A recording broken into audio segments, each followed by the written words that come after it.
Representative Ted Yoho, insert YOLO joke here, or who was it? I think it was Bill Maher who said he basically sounds like a Hostess cupcake, right? His own type of cupcake, Yohos. This guy's a Republican of Florida, and I mean, this dippity said that Obama is racist against white people because of a tanning bed tax. No, it's not that they have a small tax on tanning to try to disincentivize people from going, to stop them from getting cancer. So it's not like it's the same thing as what they did with cigarettes, for example. Like, oh, put a tax on cigarettes to disincentivize people because we don't want them to die of cancer. No, it's because Obama's racist. That's why he did it. Brilliant guy here. Well, he just did an interview with the New York Times, and when he was asked about repealing Obamacare, he said, quote, "It only takes one person with passion. Look at Rosa Parks and Martin Luther King." Yeah, so he's comparing the movement to take away people's health care to the civil rights movement. Okay, if there was one thing that I could tell you with certitude that the people in the civil rights movement would not be in favor of, in fact, you can go ahead and ask them yourself. There's plenty of people from the civil rights movement who are still alive.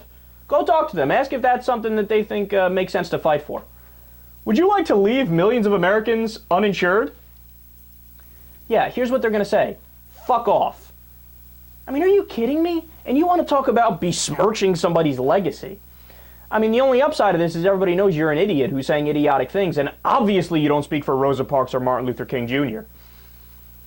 And look, first, let me remind you, quote, Martin Luther King said during a speech to the Medical Committee for Human Rights in 1966, "Of all the forms of inequality, injustice in health care is the most shocking and inhumane." He doesn't agree with you, Ted. Mr. Yoho, Yodel's boy, devil dog, whatever the fuck you want to call yourself. I mean, can these guys get any dumber?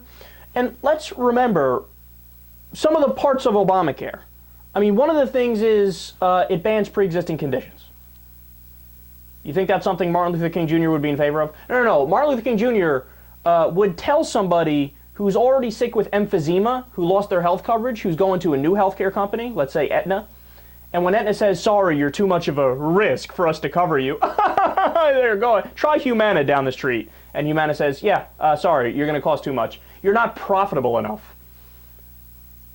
Like a person is a stock, right? Like, sorry, we're not going to cover you. Yeah, that's what Martin Luther King Jr. would do. He'd look at a guy with emphysema who can't get coverage and say, well, he kind of had it coming, didn't he?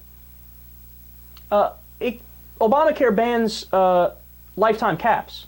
I remember there's a story of a little girl, I forget where, I think she's from Arizona, her and her family from Arizona. And she had reached her lifetime cap by the time she was like 4 years old because she had a heart condition. She needed multiple heart surgeries. They were able to successfully do them. She needed another one, and her health insurance company dropped her. And the parents were like, what the fuck do we do? I have no idea what to do. We're going to go bankrupt trying to fund our little daughter's heart surgery because she hit her lifetime cap. Then Obamacare swept in, it passed, and then the company had to cover her.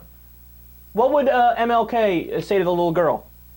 Sorry, honey, the way the system works, well, your parents are going to have to pay out of pocket. You might have to move into a shelter soon. Yeah, that's exactly what MLK would have said. I mean, this is a bill that bans lifetime caps. It gives tax cuts to the middle class.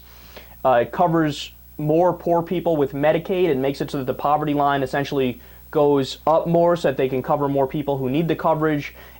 Overall, it lowers the cost of healthcare, lowers the premiums. In my state, New York, it's already cut it by about 50%. It makes insurance companies give 80% of their money to actual health care, as opposed to in the past they had these wild ratios like 60% to care, 40% to paperwork. I mean, think about it. You're paying premiums to a company that rejects certain people's claims for health care, right? And at the same time, they're spending 40% of their money, 50% of their money on fucking paper pushing. That's insane. Is that how you want your premiums to be spent? Well, Obamacare addressed that. So, of course, at the end of the day, the total story is that there's no doubt the people in the civil rights movement would absolutely, positively, 100% not only be behind Obamacare, but likely be behind a single-payer universal health care system, which is a Medicare for all system, which I'm in favor of too, right?